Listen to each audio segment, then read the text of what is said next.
నమస్తే నేను మీ కెనడా కోటని. ఈరోజు మనం వీడియోలో ఒక ఇంపార్టెంట్ కాన్సెప్ట్ ఒకటి చెప్పుకోబోతున్నాం. అదేంటంటే సబ్ట్రాక్ట్ అండ్ కాంకర్ అన్నమాట. అంటే ఏంటి అంటే మనం ఇంతకుముందు ఆల్రెడీ ఒక కాన్సెప్ట్ చెప్పుకున్నాం. అదేంటి అంటే divide and conquer. Divide and కాంకర్లో మనం ఏం చేసాము అంటే మనకు ఒక ఇన్పుట్ సైజ్ ఇచ్చారు. అదే ఎన్. ఓకే, దాన్ని మనం ఎన్ని పార్ట్స్గా డివైడ్ చేస్తాం? రెండు ముక్కలు చేస్తావా, మూడు ముక్కలు చేస్తావా, నాలుగు ముక్కలు చేస్తావా? అది నీ ఇష్టం, చేసుకో. సో ఎన్ని ముక్కలు అయితే చేస్తావో అన్ని పార్ట్స్గా మన ప్రాబ్లం అనేది, అంటే మన ఇన్పుట్ సైజ్ అనేది డివైడ్ అయి ఉంటుంది. దాన్ని నువ్వు సపరేట్గా హ్యాండిల్ చేస్తావు. ఫర్ ఎగ్జాంపుల్ ఇక్కడ రెండు ముక్కలు చేశాను.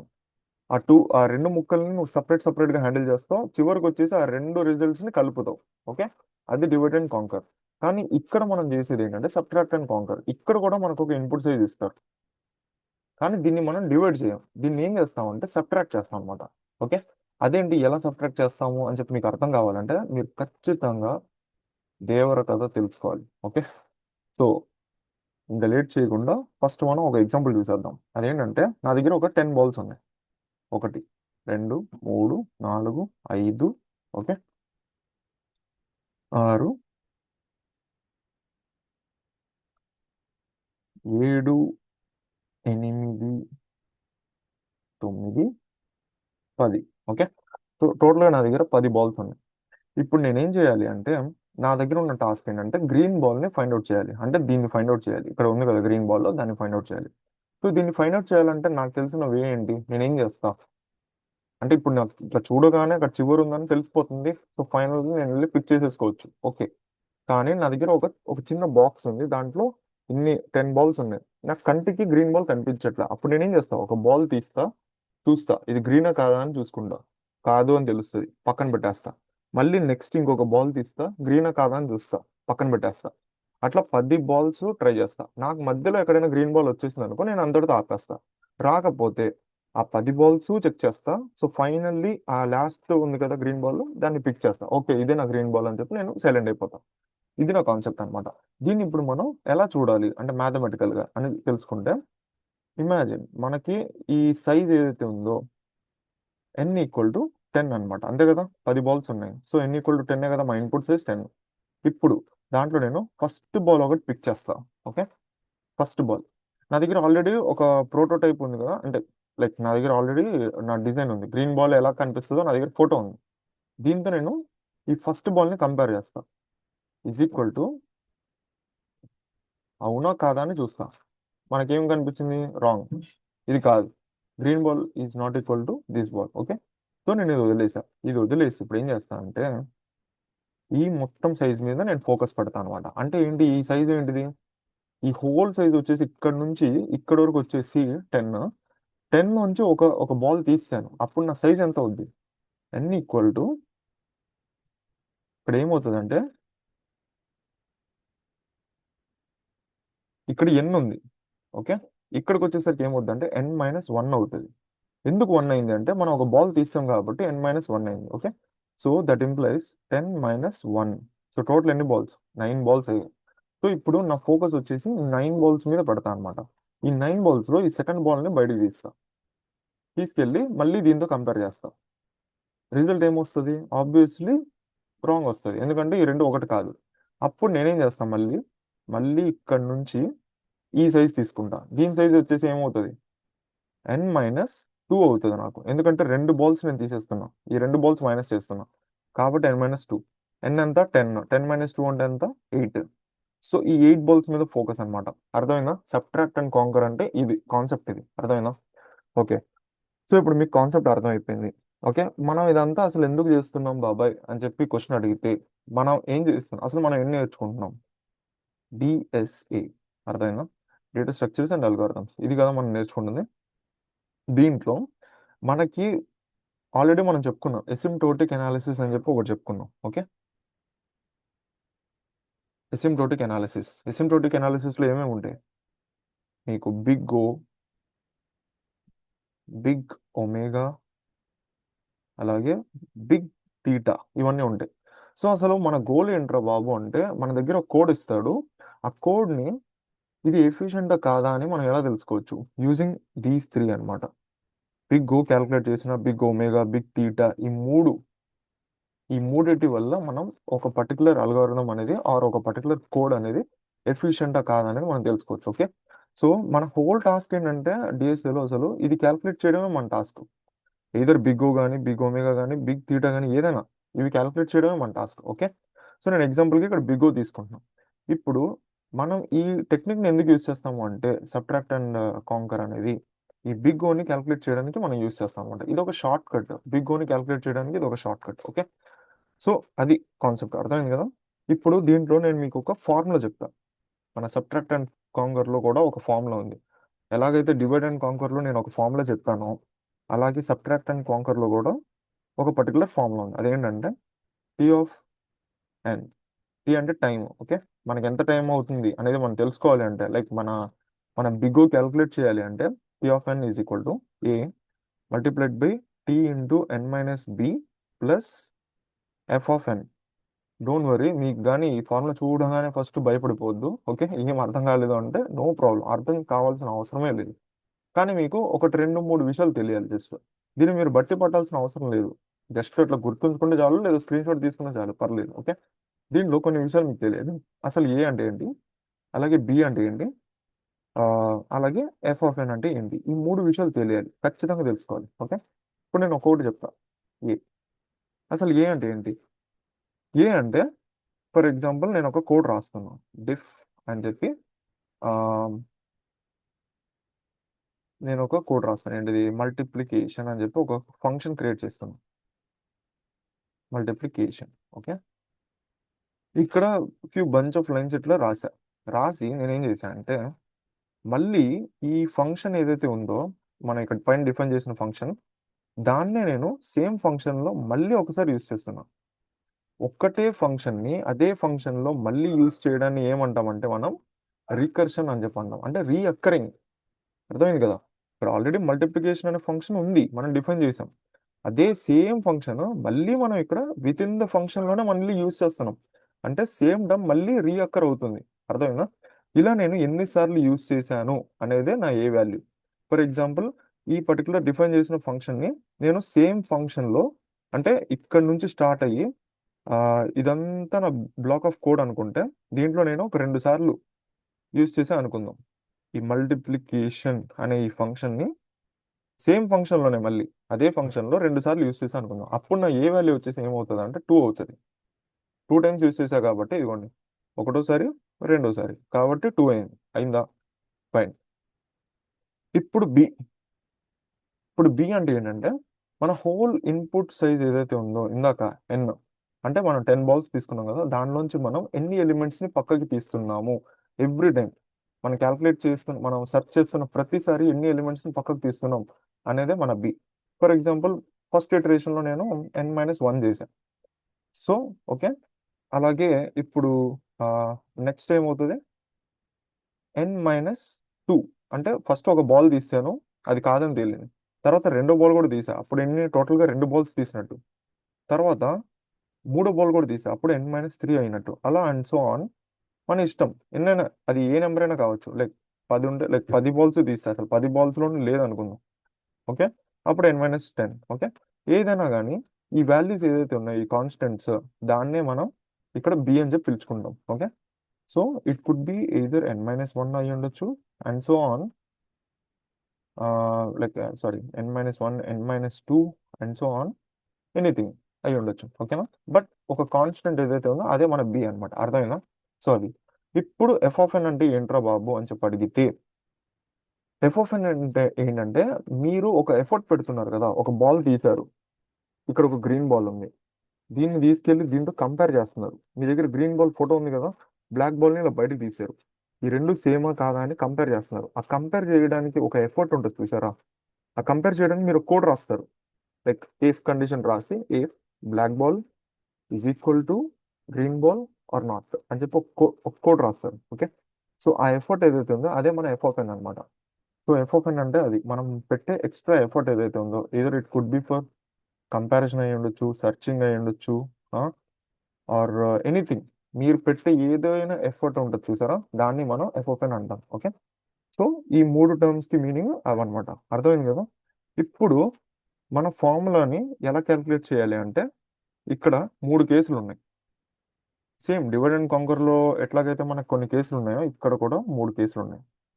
సో కేస్ 1 వచ్చేసి ఫస్ట్ ఫస్ట్ మనం ఏం చేయాలంటే ఎఫ్ ఆఫ్ ఎన్ క్యాల్కులేట్ చేసినప్పుడు మనకి ఓ ఆఫ్ ఎన్ పవర్ కే అనే ఈ ఫామ్లో గనక ఉంటే మనం క్యాల్కులేట్ చేసినప్పుడు మన బిగ్ ఓ ఫామ్ అనేది ఎన్ పవర్ సంథింగ్ ఏదో ఒకటి ఉంది. ఫర్ ఎగ్జాంపుల్ ఎన్ స్క్వేర్ అని కానీ, ఫర్ ఎగ్జాంపుల్ మనకు వచ్చిన అవుట్పుట్లు ఎలా ఉన్నాయంటే ఎన్ స్క్వేర్ అని కానీ, లేదా ఎన్ క్యూబ్ అని కానీ, or anything, or just O of n అయినా కానీ పర్లేదు. ఓ ఆఫ్ ఎన్ అయినా కానీ ఏమీ లేకపోతే ఇక్కడ పవర్ 1 ఉన్నట్టే కదా. అంటే కే ప్లస్ ఇక్కడ ఏదో సంథింగ్ ఏదో ఒక వాల్యూ ఉంది అనుకుంటే, ఈ ఫామ్లో ఉన్నాయి అని అనుకుంటే, అప్పుడు మనం ఇంకొక కండిషన్ చెక్ చేయాలి. ఇది ఫస్ట్ కండిషన్. ఓకే, ఇప్పుడు సెకండ్ కండిషన్ కూడా చెక్ చేయాలి. ఆ సెకండ్ కండిషన్ ఏంటి, మన దగ్గర ఉన్న ఏ వాల్యూ 1 కాదా అని మనం చెక్ చేయాలి. ఈ 2 కండిషన్లు చెక్ చేయాలి. ఓకే, సో ఒకవేళ ఈ 2 అయితే అప్పుడు ఇఫ్ ఎస్ అంటే ఈ 2 కండిషన్లు వర్కౌట్ అవుతుంటే అప్పుడు ఏంటంటే మన దగ్గర ఉన్న ఫార్ములా ఏంటంటే, అప్పుడు మన టైం ఏదైతే ఉందో మనం క్యాల్కులేట్ చేసే టీ ఆఫ్ ఎన్ ఏదైతే ఉందో that is equal to O of N power K plus 1 అవుతుంది అనమాట. అర్థమైందా? దీనికి ఫర్ ఎగ్జాంపుల్ ఒక చిన్న ఎగ్జాంపుల్ చెప్తా.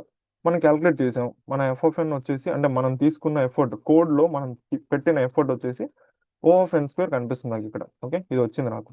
అప్పుడు నా టైం ఎంత అవుతుంది, టీ ఆఫ్ ఎన్ ఎంత అవుతుంది, సబ్స్టిట్యూట్ చేయండి. T of N is equal to ఏమవుతుంది, O of N power k value అంతా ఇక్కడ 2 కదా, సో 2 ప్లస్ 1. సో అప్పుడు నా టీ ఆఫ్ ఎన్ ఎంత అవుతుంది అంటే ఓ ఆఫ్ ఎన్ క్యూబ్ అవుతుంది. 2 ప్లస్ 1 3 కదా, సో ఎన్ క్యూబ్. అర్థమైందా? ఇది కేస్ 1. అర్థమైందా? ఇక్కడ మనం 2 కండిషన్లు చెక్ చేస్తాం, ఒకటోసారి రెండోసారి. అయిందా?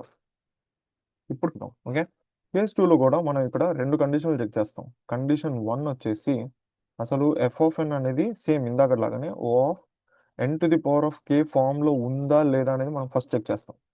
ఒకవేళ ఉంటే కండిషన్ 2 కూడా చెక్ చేస్తాం. ఏంటిది అది, ఏ అనేది 1 కంటే తక్కువ ఉందా కాదా అనేది చెక్ చేస్తాం. ఏ అంటే ఏమని చెప్పాను, మనం ఎంటైర్ ఫంక్షన్లో ఇది మన ఫంక్షన్ అనుకుంటే దీంట్లో మన నెంబర్ ఆఫ్ లైన్స్ ఇట్లా రాస్తాం కదా, దాంట్లో ఏదైతే మనం ఫంక్షన్ డిఫైన్ చేసామో పైన ఆ ఫంక్షన్ని ఎన్నిసార్లు నువ్వు యూజ్ చేసావు ఫంక్షన్లో, సేమ్ ఫంక్షన్లోనే ఎన్నిసార్లు యూజ్ చేసావు అంటే నెంబర్ ఆఫ్ రికర్సివ్ టైమ్స్ అనమాట. సో ఎన్నిసార్లు నీ ఫంక్షన్ అనేది విత్ ఇన్ ద ఫంక్షన్లోనే రిపీట్ అయ్యింది అనేది నీ ఏ వాల్యూ అవుతుంది. ఓకే, సో ఇక్కడ ఏమనుంది, ఏ అనేది లెస్ దాన్ 1 ఉంది. అంటే ఏంటి మీనింగ్, నువ్వు ఒక్కసారి కూడా యూజ్ చేయకూడదు అనమాట. అంటే మేబీ అరసారు లైక్ హాఫ్ టైమ్స్ యూజ్ చేయాలన్నమాట. అది లీగల్ అసలు జనరల్గా పాసిబుల్ ఏనా? ఇప్పుడు చూడు, ఫర్ ఎగ్జాంపుల్ నేను ఇక్కడ ఈ మల్టీ ఫంక్షన్ అనేది నేను ఇక్కడ డిఫైన్ చేశాను. సేమ్ ఇదే ఫంక్షన్ నేను ఇక్కడ ఒకటోసారి యూజ్ చేశాను, రెండోసారి యూజ్ చేశాను. ఓకే, ఇప్పుడు కాసేపు ఈ కండిషన్ వర్కౌట్ అవుతుందా అవ్వదా అనేది చూద్దాం ఒకసారి. ఓకే, సో ఫర్ ఎగ్జాంపుల్ నేను ఇదంతా చెరిపేస్తాను. చెరిపితే ఇమాజిన్ నా కోడ్లో నేను దీన్ని జస్ట్ ఒకటేసారి యూజ్ చేశాను. ఒకటేసారి యూజ్ చేసినా కూడా ఈ కండిషన్ ఫెయిల్ అవుతుంది. మనకి ఇక్కడ ఏమనుంది, ఈ రికర్సివ్ ఫంక్షన్ అనేది అంటే ఏ అనేది లెస్ దాన్ 1 ఉండాలి. అంటే మనం ఒక్కసారి కూడా యూజ్ చేయకూడదు. దాని మీనింగ్ ఏంటంటే అసలు మనం ఇది యూజ్ చెయ్యనే కూడదు. ఇలా యూజ్ చేయలేదు అనుకో అసలు కోడ్లో మనం ఎక్కడ ఈ డిఫైన్ చేసిన ఫంక్షన్ని విత్ ఇన్ ద కోడ్లో మనం ఎక్కడ డిఫైన్ ఐ మీన్ మళ్ళీ యూజ్ చేయకపోతే, ఈ కంప్లీట్ కోడ్ బ్లాక్లో యూజ్ చేయకపోతే అప్పుడు మనకి ఈ కండిషన్ అనేది సాటిస్ఫై అవుతుంది. అండ్ ఆల్సో ఈ కండిషన్ కూడా సాటిస్ఫై అయితే అప్పుడు ఇఫ్ ఎస్ ఈ 2 అయితే దెన్ మనకున్న ఫార్ములా ఏంటంటే టీ ఆఫ్ ఎన్ ఫార్ములా అంటే మన టైం ఎలా క్యాలిక్యులేట్ చేస్తామంటే O of N to the power of k అనమాట. అర్థమైందా? సో ఇది కాన్సెప్ట్. అర్థమైందా? సో ఇది కేస్ 2. ఇప్పుడు అలాగే కేస్ 3 కూడా చూద్దాం. కేస్ 3 ఏంటిది, సేమ్ ఇక్కడ కూడా మనం ఎఫ్ ఆఫ్ ఎన్ని చెక్ చేస్తాం. ఎఫ్ ఆఫ్ ఎన్ అనేది మనకి same O of N to the power of k ఫామ్లో ఉండాలి. ఇది మనకి కండిషన్ 1. ఓకే, ఇప్పుడు కండిషన్ 2 ఏంటో చూద్దాం. ఈ కండిషన్ 2 అనేది ఏ అనేది ఖచ్చితంగా గ్రేటర్ దాన్ 1 ఉండాలి. అంటే మీనింగ్ ఏంటి, నువ్వు ఒక ఫంక్షన్ డిఫైన్ చేసావు, డిఫైన్ యాడ్ అని చెప్పి ఏదో సంథింగ్ ఏదో చేస్తున్నాను. ఇది బ్లాక్ ఆఫ్ కోడ్. దీంట్లోనే ఈ ఫంక్షన్ లోపలే నువ్వు మళ్ళీ అదే ఫంక్షన్ని ఒకటి కంటే ఎక్కువ సార్లు యూజ్ చేసావు. అంటే మేబీ 2 సార్లు లేదా 3 సార్లు యూజ్ చేసావు నువ్వు ఇక్కడ. ఓకే, ఎన్నిసార్లు, ఒకటోసారి, రెండోసారి, మూడోసారి. ఓకే, ఇంతటితో బ్లాక్ ఆఫ్ కోడ్ అనేది ఎండ్ అయిపోయింది. అంటే ఈ ఫంక్షన్ అనేది ఎండ్ అయిపోయింది. ఈ ఫంక్షన్ లోపల నువ్వు 3 సార్లు యూస్ చేసావు. అప్పుడు నీ ఏ వాల్యూ ఎంత అయినట్టు 3 అవుతుంది. Okay. So 3 is greater than 1 కదా. సో ఖచ్చితంగా ఈ కండిషన్ వర్కౌట్ అవుతుంది. అలాగే మనకి మనం క్యాలిక్యులేట్ చేస్తే మన ఫంక్షన్లో ఎఫ్ ఆఫ్ ఎన్ కూడా ఈ ఫామ్లో ఉందనుకో. ఫర్ ఎగ్జాంపుల్ మనకి ఏమొచ్చిందంటే జస్ట్ ఎగ్జాంపుల్ చెప్తున్నా, ఓ ఆఫ్ ఎన్ స్క్వేర్ వచ్చింది అనుకుందాం. ఓకే. సో ఇక్కడ కే ఫామ్లో ఉంది కదా, O of N power k is equal to O of N square. సరిపోయిందా? ఈ రెండు కండిషన్స్ వర్కౌట్ అవుతున్నాయి కాబట్టి అప్పుడు మనకి ఇక్కడ టీ ఆఫ్ ఎన్, ఇఫ్ ఎస్ ఈ రెండు కండిషన్స్ వర్కౌట్ అయితే then T of N is equal to O of N to the power of K into A to the power of N by B. అర్థమైందా? సో అదనమాట పరిస్థితి. అంటే ఎన్స్ ఇక్కడ కే value ఎంత 2 కదా, 2 వేసుకోండి. ఇంటూ ఏ వాల్యూ ఎంత, ఏ అనేది ఇక్కడ 3 కదా, సో 3 వేసుకోండి. 3 పవర్ ఎన్ అనేది మనకు తెలియదు. ఎన్ అనేది జస్ట్ మన input size. So N by B. B ఎంత,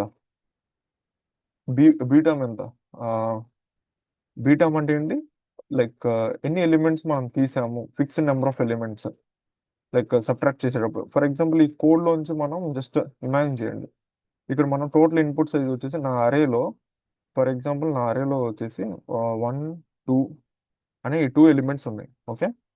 ఈ 2 ఎలిమెంట్స్లోంచి నేనేం చేస్తున్నాను అంటే n-1 తీసా. Okay.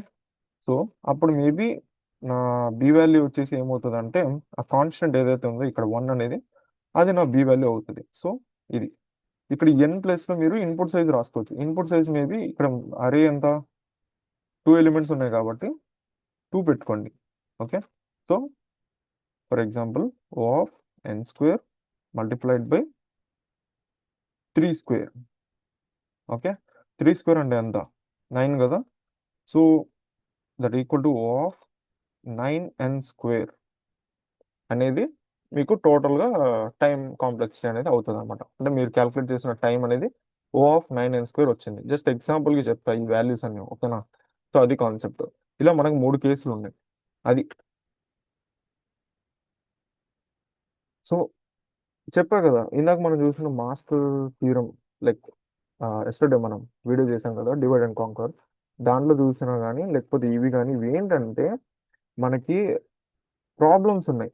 ప్రాబ్లమ్స్లో set and kind of approaches ఉన్నాయి. ఈ అప్రోచెస్ కి బిహైండ్ ప్రిన్సిపల్స్ ఈ థీరమ్స్ అన్నమాట. ఈ థీరమ్స్ నేర్చుకుంటే ఆ అప్రోచెస్ మీకు వస్తాయి, అప్రోచెస్ అర్థమవుతాయి. సో దట్ మీరు ఎప్పుడైనా ప్రాబ్లమ్ని చూసినప్పుడు ఓకే ఇక్కడ n-1 ఇన్పుట్ సైజ్లోంచి ఇట్లా డిడక్ట్ అయింది అంటే ఇది సబ్ట్రాక్ట్ అండ్ కాంకర్ కిందకు వస్తుంది, ఇది ఈ మోడల్ కిందకు వస్తుంది అని చెప్పి మీకు తక్కువ స్ట్రైక్ అవుతుంది. అయినప్పుడు మీరు ఈ ఫార్ములాస్ అన్ని అక్కడ తీసుకెళ్ళి అప్లై చేశారనుకోండి, కోడ్ని చూడగానే మీకు తెలిసిపోద్ది ఓకే ఇక్కడ బి వాల్యూ మనకి నెంబర్ ఆఫ్ రికర్సివ్ ఫంక్షన్స్ అనేది 3 సార్లు యూస్ చేసాము కాబట్టి 3, ఏ వాల్యూ 3. అలాగే బి వాల్యూ వచ్చేసి 1, ఎందుకంటే ఇన్పుట్ సైజ్లోంచి ఒక ఎలిమెంట్ని మనం బయటకు తీస్తున్నాము కాబట్టి n-1. సో ఇట్లా మీకు అన్ని తెలిసిపోతాయి కాబట్టి మీరు జస్ట్ ప్రాబ్లం చూడగానే ఓకే దీని కాంప్లెక్సిటీ వచ్చేసి ఇది, దీని కాంప్లెక్సిటీ వచ్చేసి ఎన్ స్క్వేర్ వస్తుంది, ఓ ఆఫ్ ఎన్ స్క్వేర్ దీని కాంప్లెక్సిటీ అని మనం చెప్పేయచ్చు. అర్థమైందా? సో ఈ థియరమ్స్ కానీ ఈ అప్రోచెస్ కానీ అందుకు యూజ్ అవుతాయి. ఓకే. సో అది కాన్సెప్ట్. సో ఒకవేళ మీకు వీడియో ఖచ్చితంగా నచ్చినట్టయితే ఖచ్చితంగా లైక్ చేయండి. అండ్ అలాగే మీ ఫ్రెండ్స్ ఎవరికైనా సరే డిఎస్సి అనేది రిక్వైర్మెంట్ ఉంటే ఖచ్చితంగా ఈ ప్లేలిస్ట్ని వాళ్ళతో షేర్ చేసుకోండి. సో దట్ ఏమవుతుందంటే మీరిద్దరు కంప్లీట్ చేయడం వల్ల ఒకరిని బీట్ చేయాలని ఇంకొకళ్ళు ఇట్లా బాగా మంచి కసితో చదువుతారు. సో దట్ ఖచ్చితంగా మీ ఇద్దరికి బెనిఫిట్ ఉంటుంది, మంచి జరుగుద్ది మీకు డెఫినెట్లీ. ఓకే. ఎందుకంటే ఒకరిని కంప్లీట్ చేయడానికి కంప్లీట్ చేస్తున్నప్పుడు ఏమవుతుందంటే రిజల్ట్ బాగా వస్తుంది. కాంపిటీషన్ లేదనుకోండి ఓవర్ కాన్ఫిడెన్స్ బిల్డ్ అయిపోయి మీరు అసలు రిలాక్స్ అయిపోతారు, అక్కడ ఏమి ఉండదు. సో అది. అండ్ అలాగే నేను పెట్టే ఈ వీడియోలన్నీ మీ వరకు రావాలంటే ఖచ్చితంగా సబ్స్క్రైబ్ చేసి పక్కనే ఉన్న ఈ గంట సింబల్ని ప్రెస్ చేయండి. అప్పుడు నేనేం పెట్టినా ఫ్యూచర్లో మీ వరకు వస్తుంది. అండ్ ఇంకేమైనా డౌట్స్ కానీ ఇంకేమైనా ఉన్నా కామెంట్స్లో ఖచ్చితంగా చెప్పండి. ఓకే. నమస్తే.